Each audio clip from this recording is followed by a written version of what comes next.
ശ്ലോകം 3. ആകർണ്യതേ പ്രദീപാം വാണീം.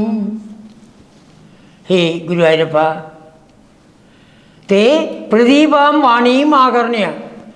പ്രതികൂലമായ വാക്ക് കേട്ടു. ആര്?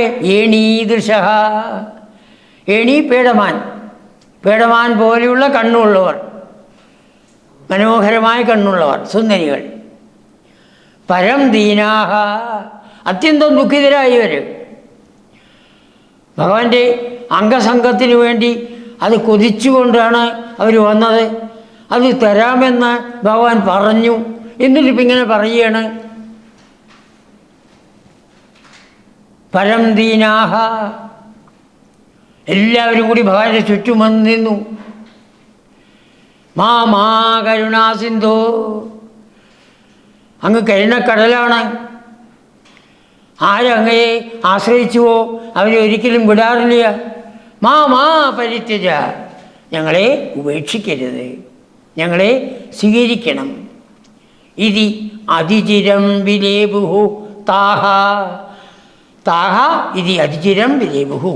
ഇപ്രകാരം അവരെല്ലാവരും ഭഗവാനെ നോക്കി കരഞ്ഞുകൊണ്ട് പറയുന്നുണ്ടെന്നർത്ഥം. ഗോപികളെ സംബന്ധിച്ചും അവരുടെ അന്ധഃകരണം പരിശുദ്ധമായി. എന്തുകൊണ്ട്? ഭഗവാനെയാണ് അവർ ആഗ്രഹിച്ചത്. നമ്മൾ കണ്ടില്ലേ, കാമം കൊണ്ടാണ് ഗോപികൾ പരിശുദ്ധകളായത്. ഏത് വിധത്തിലായാലും ഭഗവത് ചിന്ത വേണം. ദേഷ്യം കൊണ്ട് പല ആൾക്കാർ, ക്രോധം കൊണ്ട് പല ആൾക്കാർ, കാമം കൊണ്ട് ചില ആൾക്കാർ, സൗഹൃദം കൊണ്ട് ചില ആൾക്കാർ, അങ്ങനെ ഓരോരുത്തരും. ഏതായാലും വിരോധമില്ല, ഭഗവത് ചിന്തയായിരിക്കണം, വിഷയചിന്തയാവരുത്. വിഷയചിന്തകളെ വിടൂ. അപ്പോൾ വിഷയങ്ങളെ ഉപേക്ഷിക്കണമെന്നാണോ? അല്ല, എല്ലാ വിഷയങ്ങളെയും അനുഭവിക്കൂ. പൂർവ്വജന്മത്തിൽ നമ്മൾ ചെയ്ത കർമ്മങ്ങളുടെ ഫലമായിട്ടാണ് ഈ വിഷയങ്ങളൊക്കെ നമ്മുടെ അടുത്ത് വന്നിരിക്കുന്നത്. അനുഭവിക്കൂ. എങ്ങനെ അനുഭവിക്കണം? എല്ലാം ഭഗവാൻ, എല്ലാം ഭഗവാൻ. യാതൊന്നു കാൺമതതു നാരായണ പ്രതിമ, എല്ലാം ഭഗവാൻ എന്ന് പറഞ്ഞ് അതെല്ലാം നമുക്ക് അനുഭവിക്കാം. അപ്പോൾ കഴിഞ്ഞ ജന്മത്തിൽ ചെയ്തതായി പുണ്യത്തിൻ്റെ ഫലമായി പല വിഷയങ്ങൾ വരുന്നു. വേണ്ട എന്ന് പറയണ്ട, അത് അനുഭവിക്കാം. പക്ഷേ ഈ ജന്മത്തിൽ നമ്മൾ സ്വന്തമായിട്ട് വിഷയങ്ങളെ ആഗ്രഹിക്കരുത്. എന്തുകൊണ്ട്? പുതിയ വാസനകൾ വരും, അതിന് വീണ്ടും ജനിക്കേണ്ടി വരും. അതിന് ഇട കൊടുക്കാതെ കണ്ട് ഈ ജന്മം കൊണ്ട് തന്നെ വാസനകളെല്ലാം നശിപ്പിക്കാൻ നമുക്ക് സാധിക്കണം. വാസനാപ്രക്ഷയോ മോക്ഷ. വീണ്ടും വീണ്ടും അത് ഓർമ്മിച്ചുകൊണ്ടേയിരിക്കണം.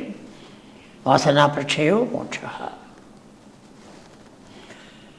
എന്തായാലും ഈ ഗോപികൾ പരം ദീനാഹ, അത്യന്തം ദുഃഖിതകളായി. ഭഗവാൻ ഞങ്ങളെ ഉപേക്ഷിക്കാൻ പോവാണോ? പിന്നെ എന്തിനാണ് അങ്ങനെ പറഞ്ഞത്? പിന്നെ എന്തിനാണ് ഞങ്ങളെ വിളിച്ചു വരുത്തിയത്? മാ പരിത്യജ, ഉപേക്ഷിക്കരുതേ എന്ന് അതിചിരം, വളരെ നേരം ഭഗവാൻ ഒന്നും കാണാത്ത പോലെ അങ്ങനെ നിന്നു. കുറേ നേരം നിന്നു. ഇതാണ് ശ്ലോകം 4. താസാം രുദിതൈർലപിതൈ, അവരുടെ രോദനം, രുദിതം രോദനം, ലപിതം സംസാരം, പലതും സംസാരിച്ചവർ. കരുണാകുലമാനസ, ഭഗവാന്റെ മനസ്സലിഞ്ഞു. ഭഗവാന് മനസ്സിലായി താൻ ചെയ്തത് അവരാഗ്രഹിക്കുന്നത് നൽകുന്നില്ല എന്ന് അവർ തെറ്റിദ്ധരിച്ചു. അതല്ല ഇത്. അതാണ് രണ്ടാമത്തെ ശ്ലോകം. എപ്പോഴും രണ്ടാമത്തെ ശ്ലോകം വളരെ മനസ്സിലാക്കേണ്ട കാര്യമാണ്. മുനിമാര് കേൾക്കാൻ വേണ്ടി, സമൂഹത്തിനെ ബോധ്യപ്പെടുത്താൻ വേണ്ടിയുള്ളതാണ് രണ്ടാമത്തേത്. ഇവിടെ ഭട്ടവാദ മുനിയെല്ലാം പറഞ്ഞിട്ടില്ല. ഭാഗവതം നോക്കിയാലേ നമുക്ക് കിട്ടുള്ളൂ. അതാണ് അതിനുവേണ്ടി മാത്രം പറഞ്ഞാണ്, അല്ലാണ്ട് ഗോപികളെ തള്ളിക്കളഞ്ഞിട്ടില്ല. അതാണ് കരുണാകുലമാനസ, കരുണ കൊണ്ട് ആകുലമായ മനസ്സ്. അയ്യോ, ഞാൻ ഗോപികളെ ദുഃഖിപ്പിച്ചുവല്ലോ എന്നുള്ള ചിന്ത മനസ്സിൽ വന്നു. മുരാരേ മുരാസുരൻ്റെ അരി. മുരാസുരന് 5 തല, നമുക്കും 5 തല, 5 ജ്ഞാനേന്ദ്രിയങ്ങൾ. ഈ 5 ജ്ഞാനേന്ദ്രിയങ്ങൾ നമ്മളെ പല വിഷയങ്ങളിലേക്കും കൊണ്ടുപോകുന്നു. ആ വിഷയങ്ങളിൽ തന്നെ മനസ്സോട്ടണു. അത് കാരണം ഭഗവാനെ സ്മരിക്കാൻ സാധ്യമല്ല. അതുകൊണ്ട് എപ്രകാരം മുരാസുരൻ്റെ 5 തല ഖണ്ഡിച്ചുവോ, അതുപോലെ ഞങ്ങളുടെ ഈ ജ്ഞാനേന്ദ്രിയങ്ങളെ നിയന്ത്രിച്ചു തരണേ. നിയന്ത്രിക്കാൻ ഭഗവാന്റെ അനുഗ്രഹം വേണം. മുരാരേ ത്വം, ഭഗവാൻ തീർച്ചയാക്കി അവരെ ദുഃഖിപ്പിക്കാൻ പാടില്ല. താപിസമം പ്രവൃത്ത, എന്നാൽ വരും, നിങ്ങളെല്ലാവരും വരും, നമുക്കൊന്നിച്ചേ ഇവിടെ ഇരിക്കാം. യമുനാ പുളിനേഷു, ആ യമുനയുടെ തീരത്ത് മണൽത്തിട്ടിൽ, പുളിനം മണൽത്തിട്ട്, ആ യമുനയുടെ നല്ല മണലുള്ള സ്ഥലം നോക്കി കണ്ടുപിടിച്ചു. ആ പുളിനേഷു കാമമഭിരന്തും, നിങ്ങളുടെ ആഗ്രഹം എന്തോ അതുപോലെ നമുക്ക് ആഘോഷിക്കാം. മന്മഥക്രീഡ, മന്മഥക്രീഡയ്ക്ക് ഞാൻ തയ്യാറാണ് എന്ന് ഭഗവാൻ സ്വയം പ്രവൃത്ത സമം പ്രവൃത്ത, ഭഗവാൻ അതിനുവേണ്ടി തയ്യാറായി, പ്രവൃത്തനായി, തയ്യാറായി.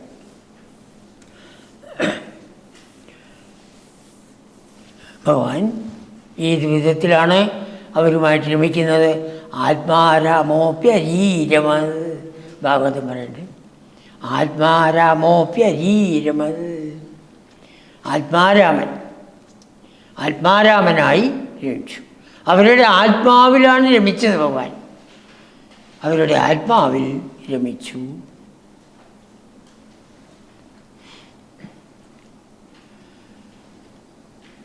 അപ്പോൾ എന്താ ഇവിടെ കാണിക്കുന്നത്? തൻ്റെ ഭക്തന്മാരെ ഭഗവാൻ ഒരിക്കലും ഉപേക്ഷിക്കില്ല.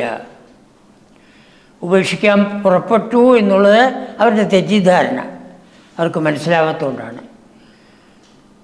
സമൂഹത്തിൻ്റെ നന്മയ്ക്ക് വേണ്ടി ഋഷിമാരെന്താണ് പ്രചരിപ്പിക്കേണ്ടത് എന്നത് മാത്രമാണ് ഭഗവാൻ പറഞ്ഞത്. ഇവരുടെ ആഗ്രഹം എന്തോ ആ ആഗ്രഹത്തിനെ സാധിപ്പിക്കാൻ തന്നെയാണ് ഭഗവാൻ തീർച്ചയാക്കിയിരിക്കുന്നത്. അവരെല്ലാവരെയും വിളിച്ചു. അങ്ങനെ യമുനാ നദിയുടെ തീരത്തുള്ള നല്ല മണൽത്തിട്ട് നോക്കി, ആ മണൽത്തിട്ടിൽ അവരെല്ലാവരും പോയി ഇരുന്നു.